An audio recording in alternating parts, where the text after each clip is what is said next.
Hi, everyone. I'm Marcy Dora. Welcome back to Patient Playbook with Dr. David Feldmar. And we have a special guest today, Dr. Monica Kieu, who is our facial expert.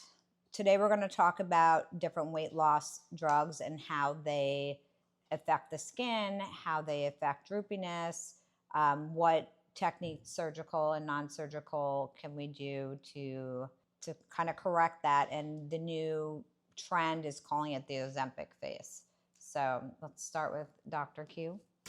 So with this new onset of these drugs, I don't know if you've noticed the same thing, but I can almost clock it immediately when they have what we call the Ozempic face. It's two things. One is this massive volume loss very quickly, and then two, it's skin laxity. Have you noticed that? Yeah, and it's quite impressive, the results that we're seeing. I mean, we have patients that are long-term patients that, we might not see for 6 months, and they come in and they just look totally different. And it's becoming a challenge in aesthetic surgery because they're looking great, they're losing the weight, but they're also getting all these sort of extra side effects that are associated with this weight loss. When you say extra side effects, what do you mean by that? I mean, the goals of these weight loss drugs are to lose weight and to get all the medical benefits of that weight loss. They're looking better, they're feeling better, but because of that massive weight loss, and especially the speed at which that weight loss is happening, we're seeing, increased amounts of skin laxity, especially in the face, but also muscle wasting all over the body. And, this is something that now, after people have lost this weight, they're coming back to us and saying, hey, I'm looking great, I'm feeling great, but I'm also getting all these other kind of complications that are associated with this, the things that we're not very happy about. And we want to look the way we're feeling on the inside, right? Yeah, I see the same thing. They say, I'm feeling really good. I love how I look in the mirror with clothes on, but I don't recognize myself when I look in the mirror with my face.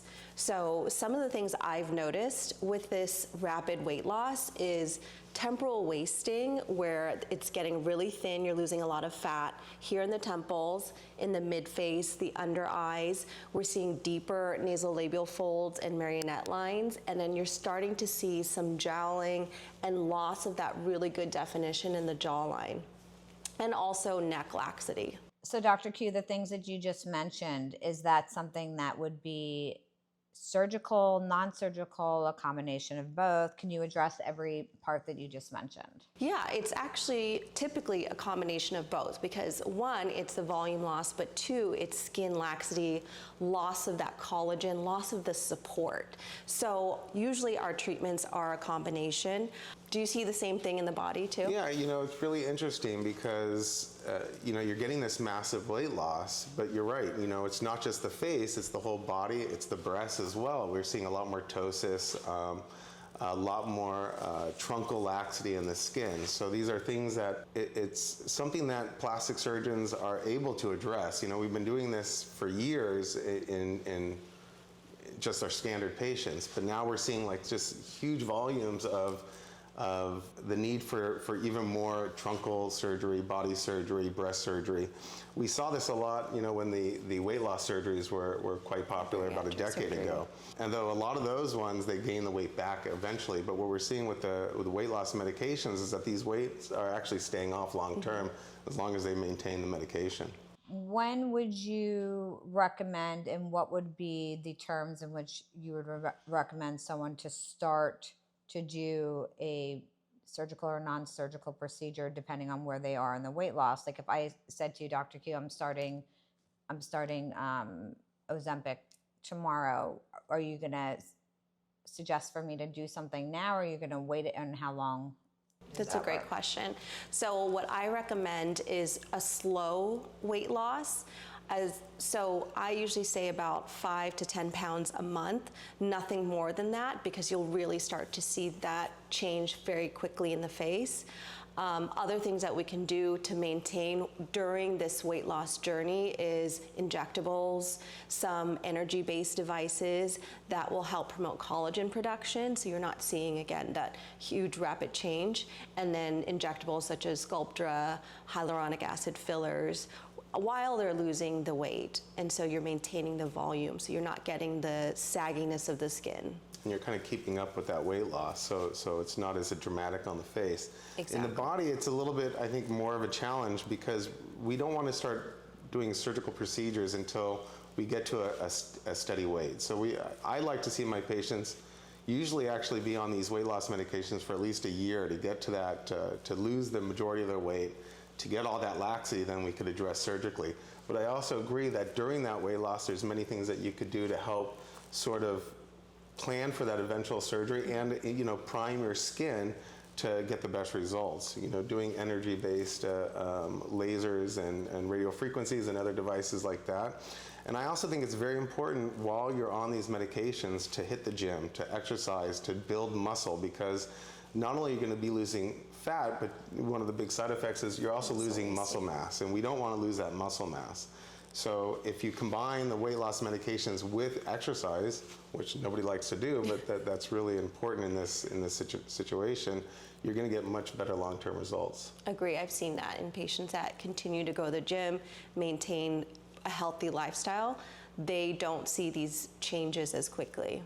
And I also think that, you know, this is not like necessarily across the board for every patient that are on these medications. I think a lot of it has to do with where you're starting from and where you're eventually going to end up. You know, if you're losing 100 pounds or more, you're going to see much more significant issues with your skin versus someone that's maybe losing 20 or 30 pounds on these medications. Agreed. Most people are down to their goal weights about a year if they're following the recommendations, the typical way you use this medication.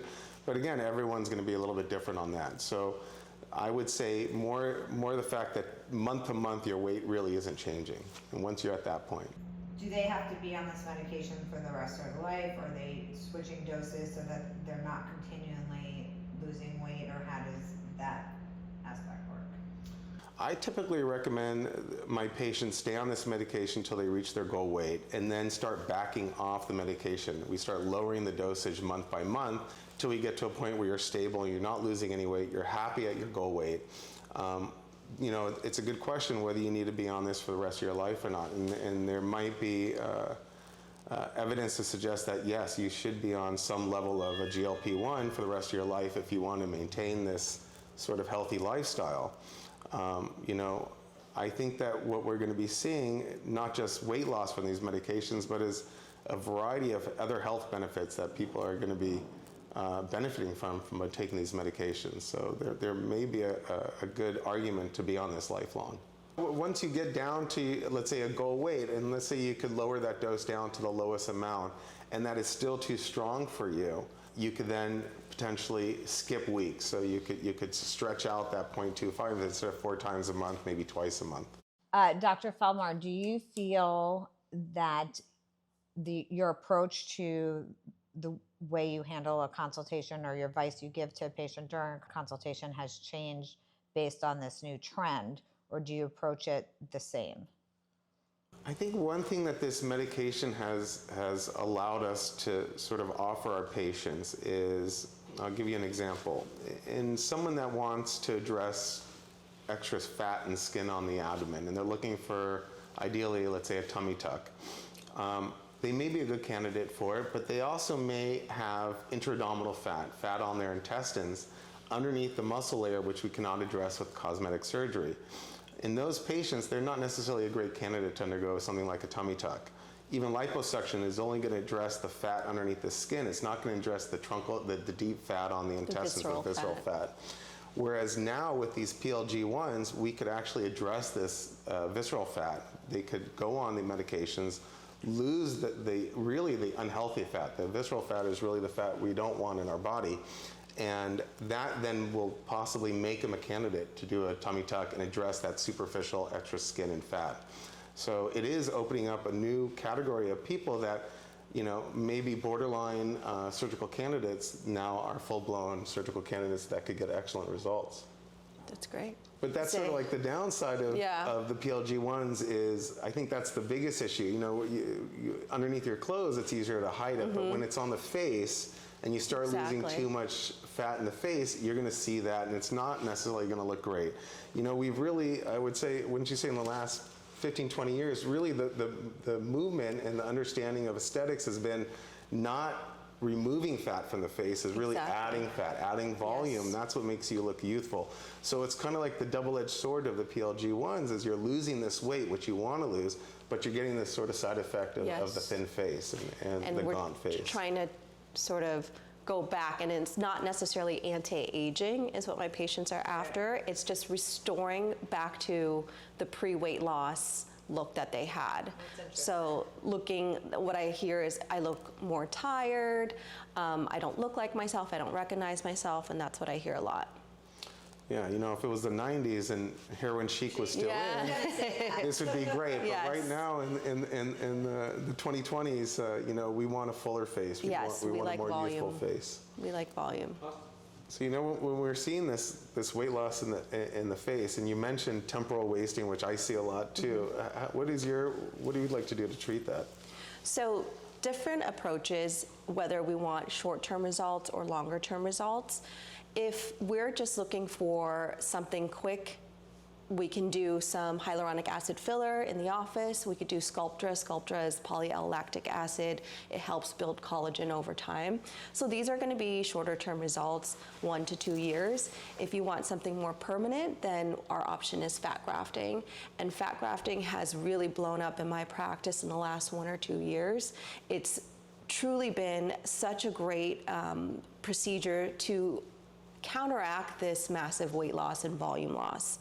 So if you're gonna, sorry to interrupt, if you're gonna do fat grafting, but they're losing weight, how is that process? Are you gonna say, well, if you're halfway through your weight loss journey, let's do the fat grafting, or then if they lose more weight, are they losing it in their face? I think people are confused of how all that works, because we have a lot of patients that come in and say, you know, that are super skinny and say, I want a BBL. And they're like, okay, well, it's fine. I'll just gain 20 pounds. But I think that's also.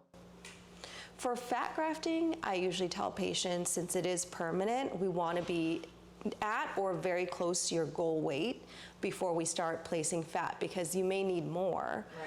Right. We want to see what your natural state is going to be once all the weight loss has been done. Right. I mean, if you're going to transfer the fat and they continue to lose the weight, you know, you're always going to lose some of that fat in the fat transfer, right? And potentially lose more if they're still on the PLG1s losing weight. But again, the nice thing about fat is that you always have fat in your body that we could get at. And relatively, you don't need that much fat for the face to make a difference, right? I mean, if I'm going to do a fat transfer to the breast on someone that has lost a lot of weight on PLG1s, they may not have the amount of fat to restore the breast without using implants. So I think when it comes to the body and the face, they're a little bit different approaches, right? For the face, like you said, we don't need a lot. So I could usually find, I mean, I've taken it from the knees, the backs of the thighs, so we can usually find enough to graft into the face. Is there any truth to there's better fat, let's say in your abdomen, than your knees or under your arms or in your inner thighs? I feel like a lot of the patients have asked me, well, I have fat here, can we use that instead? Or what body areas can you not take fat from? I have been able to take it from literally almost anywhere because, again, the volume that I need is so little. I would say the submental area, you're not going to produce enough to then purify and put back in. Anywhere you've had previous liposuction or any previous surgery, sometimes there's scarring, so we're not getting great quality fat there. And I also see in my practice that it's not necessarily, you know, I agree. I feel like I could get fat from almost anywhere, and you may have to take it from multiple areas to get enough fat for what you want to do. I see the bigger problem with fat is age. You know, the older our patients are, the less good quality fat that they have, and the stem cells are just not as robust. So I think that's a bigger issue, is just your overall age. You know, it's better to do fat transfers at a younger age, ideally, in my opinion. Are there tricks to make the fat better, or is there? I don't know if there are necessarily tricks to make the fat better, but there definitely is techniques in harvesting the fat, preparing the fat, and the techniques in placing the fat. You know, fat is living tissue. If you're putting a large volume of fat in a very small area, some of that fat is going to die. It's just not going to get the nutrients it needs. It's more about the technique, you know, going to someone that really knows what they're doing. So we talked about the face, fat grafting there. Tell me about the breasts. You know, in my opinion, fat grafting, one of the greatest things of fat grafting has been, breast augmentation. Breast implants have been around for a long time. They're great, but they do have a lot of long-term complications and short-term complications associated with them, as well as you just can't get sometimes the volume in the breast where you want it with an implant. It's located just where the implant is. And by using fat to add to the implant, or to use fat alone without an implant if you have enough fat, or if your goal is for a small size change, fat has really opened up a whole new area of breast augmentation.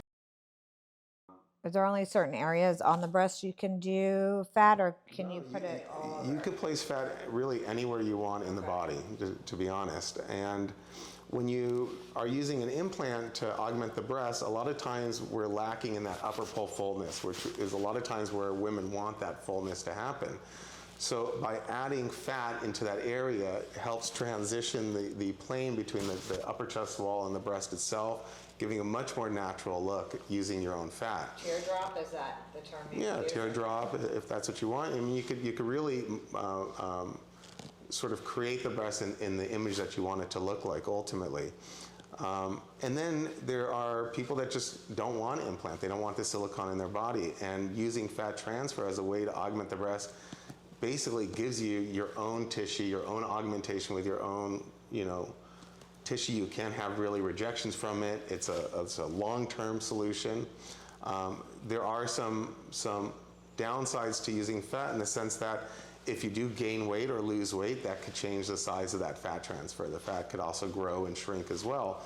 But overall, you are augmenting the breast in a long-term fashion without all the complications associated with an artificial implant.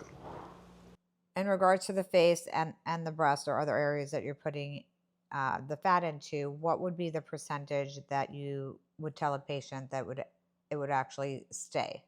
So I tell my patients about 50 to 70% of what I place will survive. We do a reassessment at 3 to 6 months to see if we would want to do follow-up sessions. Yeah, I talk to my patients all the time when it comes to fat grafting that it's not necessarily a one and done procedure. This is something that is a stepwise procedure really to get to your goal, because we're going to be adding fat. Some of that fat will disappear, and then we could always add more until we get to that permanent level that you're happy with. One area, you were sort of mentioning other places in the body, one area that I find is great, especially with the GLP-1s, is fat transfers to the hands. As we lose, people's hands age just like the rest of our body, and you start correcting the face and the body, but your hands still look older than the rest of your body.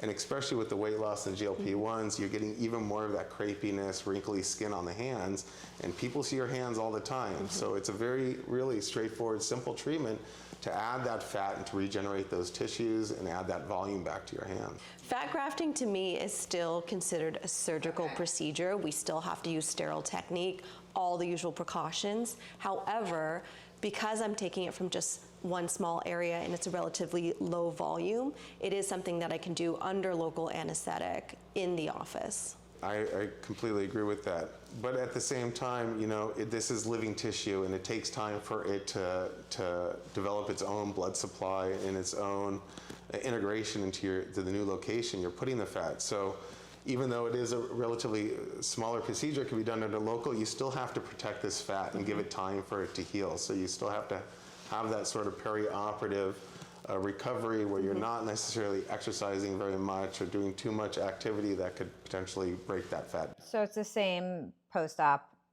Very similar in the sense of post-op timing. No working out for 4 to 6 weeks, and no hot tubs, no jacuzzis, Exactly. no all of it. Okay, that's interesting. So rumor has it, Dr. Feldmar, that you might have tried one of these weight loss. I did. I was, as I've gotten older, my weight slowly increased over time to the point where I couldn't just lose it with diet and exercise alone, and I needed a little bit of help. And when the PLG-1s became available, I decided to try it. And I would say I couldn't be happier with what the PLG-1s have done for me. Not only did I lose weight, but I had some sleep apnea issues that have resolved. I feel much more energetic, much more just overall happy. And I experienced the side effects that most people experience with these medications, really limiting to just some nausea, GI discomforts. And it's been interesting watching the PLG1s over these last 3-4 years, because not only have we saw all this weight loss, but now we're starting to see much more long-term benefits that I think are going to just keep becoming more and more obvious to the population. So things like cardiovascular improvements. I didn't have diabetes myself, but sugar control is much better. Just my own eating of crappy foods have significantly decreased. But there are studies coming out now showing significant improvements in cardiovascular, kidney function, as well as neuroprotective properties. They're starting to see decreased amounts of Alzheimer's and other mental degenerative diseases. Improvement in PCOS and fertility for women. Yeah, and I don't think it's really have come out yet, but I do think that you're going to see decreases in gastrointestinal cancers as well. So there are some things that the population needs to know about that you may not be a candidate for GLP-1s. We don't recommend people that have a family history of medullary thyroid cancer or a condition called MEN type 2 to take these medications. But outside of those areas, or people with a history of pancreatitis, outside of those few contraindications, most people are candidates for GLP-1s. Dr. Kieu, what are more long-term solutions rather than just radiofrequency, or what surgeries would you recommend? So I talked about the two things that we see with GLP-1 weight loss is volume loss, and then the other thing is skin laxity, and that's another major thing, and it's not helped with fillers, Sculptra, or fat grafting. So that's when we talk about some surgical intervention. So with skin laxity, the only way to really help with skin laxity is to do a facelift.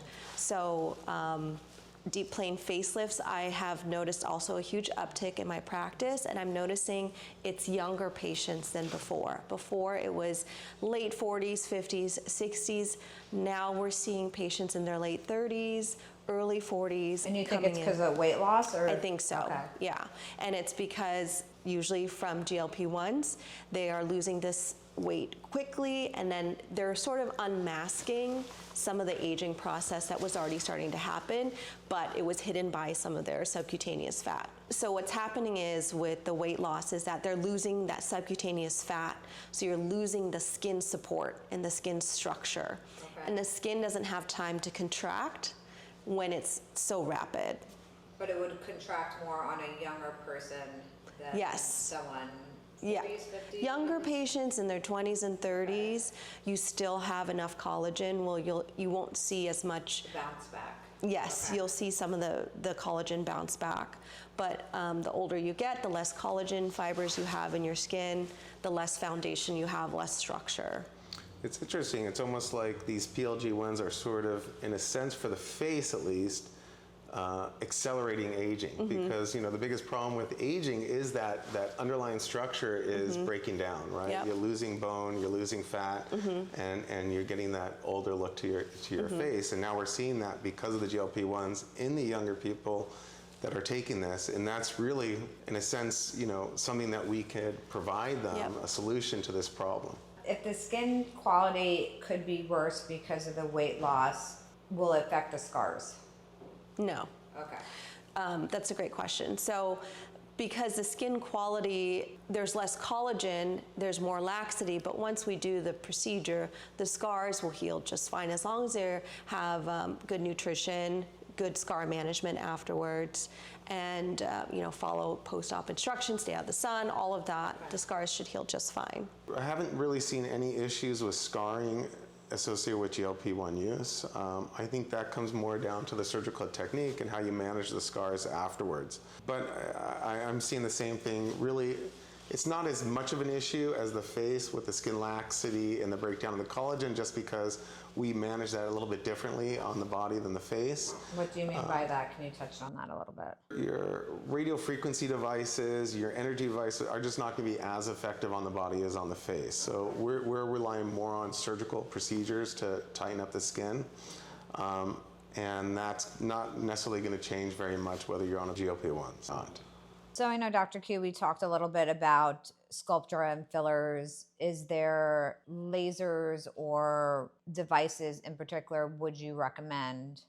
I know people have thrown out Morpheus, and there's pros and cons to using Morpheus. How would you address that? So for skin laxity, if we're just trying to build up more collagen support, you can do a couple things. Lasers like a CO2 is amazing if you have the right skin type for it. It will help with skin texture, pores, but also it rebuilds collagen. It's basically like a controlled thermal damage, which induces your body to repair itself, which is great.